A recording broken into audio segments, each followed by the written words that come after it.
Welcome, guys. So this is about fitness, and fitness, in my understanding, has basically three dimensions. One is physical fitness, bodily fitness.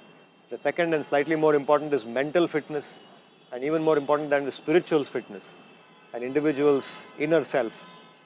So I'm sure that all of these are relevant for the industry, and you people can actually live it out.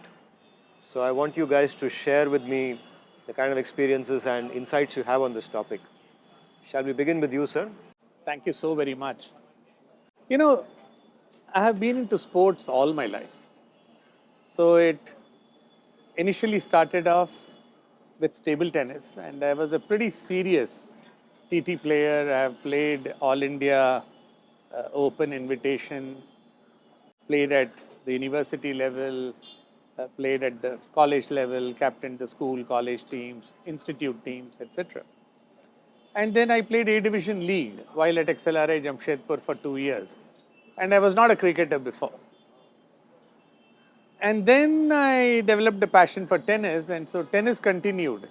So table tennis was about 10 years, and tennis was about 15 years until I discovered golf. So now I am a very active golfer, and golf is a perfect blend of physical, mental, I would add emotional and spiritual kind of fitness for me personally. Great blend in terms of the real life, real slice of life that we lead in terms of our corporates.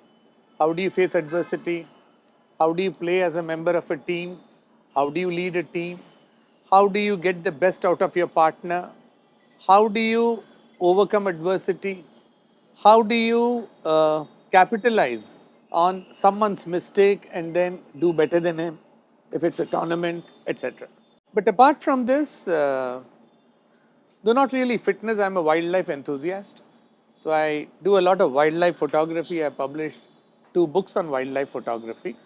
And believe me or not, if you're on a safari for 5 days, it is extremely strenuous.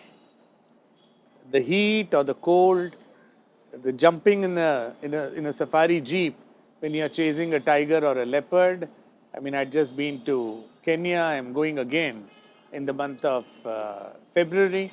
I'm trying to shoot the lions or the wildlife in a lake where you are embedded at the ground level and your cameras are all camouflaged and you're trying to shoot them, and there is some lighting which will enable you to shoot their reflection in the water. Or we'll take a helicopter and we will fly above the flamingos, and we will be shooting them with with a lake which has a multicolored lake with a lot of salts underneath. So this is also very, very exciting. Other thing that I do is I do functional fitness, which is about 3 days a week. Golf is about 3 days a week, probably 4. And I also do a lot of meditation. I am into Isha Yoga, and I follow Shambhavi Mahamudra. And so that gives me a lot of comfort. So it's a combination of some of these things. So I think one very practical thing that you can tell us about is how do you juggle your time? How do you allocate time for fitness activities? Now you said that you also do meditation and your work because you're at the level of a CEO, so you have a lot of responsibility. You must be getting calls around the clock. You must be getting emails. So how do you manage this? See, it's like this. For me, the day starts very early. It starts at about 5 o'clock in the morning. I need about 21 minutes for the Shambhavi Mahamudra. And then if I were to get ready and, after that and go to the golf course, I am ready to tee off at 6 o'clock in the morning. I play 9 holes. I'm done by 8 o'clock. I have breakfast, I have a shower, and if I have a meeting at 9 o'clock, I can be there for a meeting at 9 o'clock. Functional fitness happens thrice a week, usually after work timings. So I have my physical trainer, and if the time is 6 p.m. or 6:30 p.m., I can go there either before or after. I go on Mondays when the golf course is closed in the morning. The other days I can go in the evenings. photography is something, that's become as important as golf in my life. And so I have to find time for it. I have to find 4 or 5 days to get off into the jungles. It started off with Kenya and Tanzania. I've published 2 books on wildlife photography in Kenya and Tanzania. And now I'm discovering Indian jungles. So I would have done about 20 safaris in the last 15 months. And I'm loving it. So. What is functional fitness? I'm sorry for asking.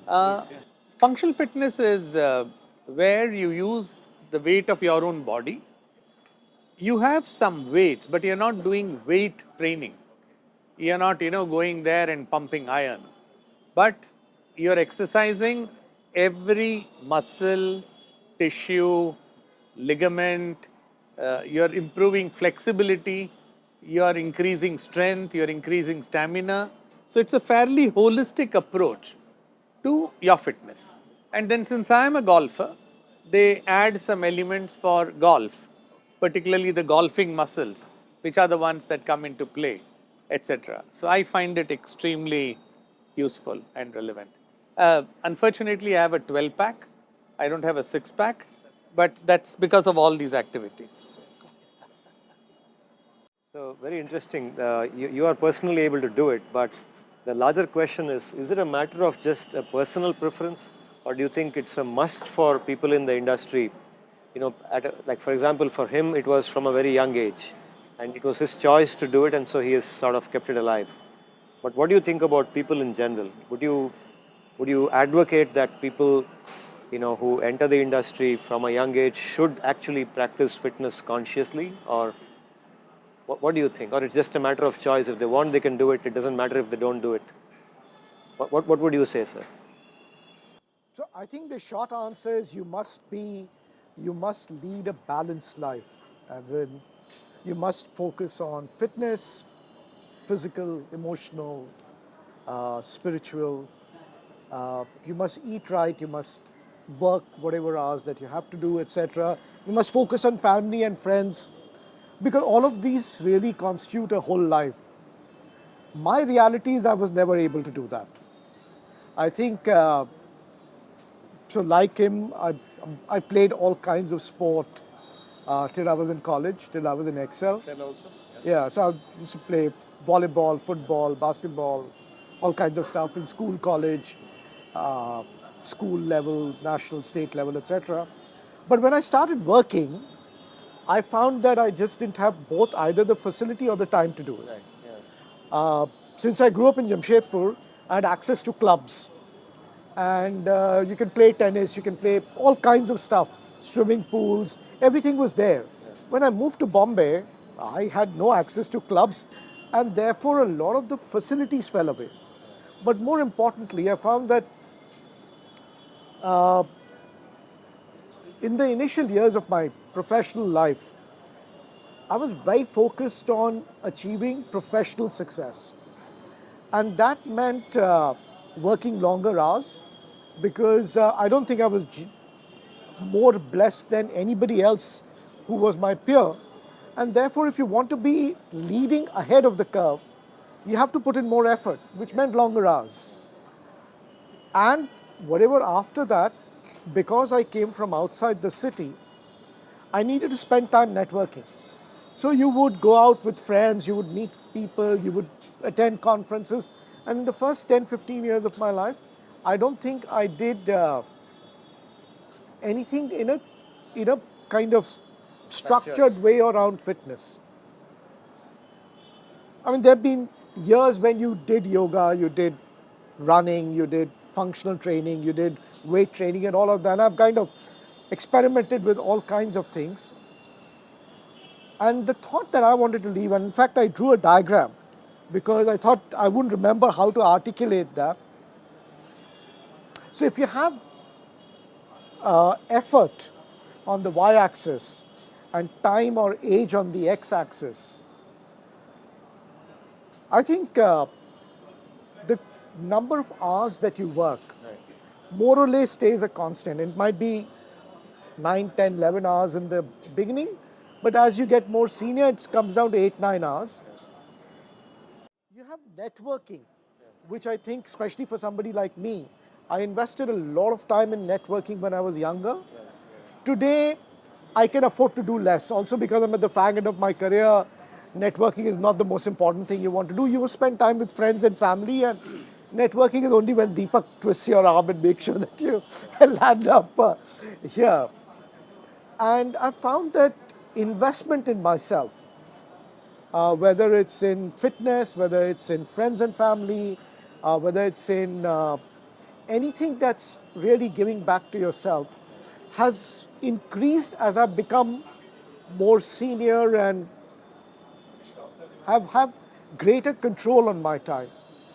When you're younger and junior, you have very little control on your time. You're at the beck and call of every person that you report to and work with. And as you get senior, you get a little more control. And what I've found is that in life, for me, I don't think I've been able to manage everything all together at on the same day or in the same week or in the same month. But keeping the key markers in your life, the big rocks, and that famous meme that goes around as to you put the water, the rocks, then the pebbles, the sand, and the water meme that everybody knows. So as long as you keep the big rock, that you don't want to. I mean, I have floated from being 29-inch waist to 34-inch waist and back. And I hit a 34-inch waist when I was setting up IDFC Bank, and we were working 14 hours a day. And almost every second day, because you were working such long hours, you went out for a drink with all the people who were going out. So you kind of, when you stopped doing, you got it back. And so that's been my general approach. I'm focused on, I mean, I think it's being fit physically, emotionally, and it enables you to work better. It gives you it creates this level of centering within yourself, which enables you to relate to people better, be more patient, step away and make choices and decisions and things like that. But unlike him, I've never been able to manage it in a very kind of organized way. Well, I guess that's a matter of personal ability, how you are able to do that. It's interesting to see that. I pay a price. I sleep about 5.5 hours, which people tell me is not so good.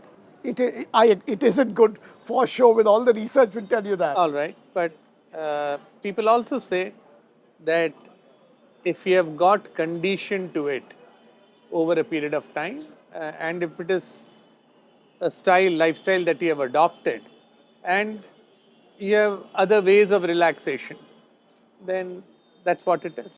But a very famous philosopher once said, divide your 24 hours into 8 plus 8 plus 8, where you work for 8 hours, you sleep for 8 hours, and the remaining 8 hours you divide into 3S, 3Fs, and 3H. Now I'll tell you what they are. The 3H is health and hygiene. There's one more. The 3Fs are friends, family, and faith.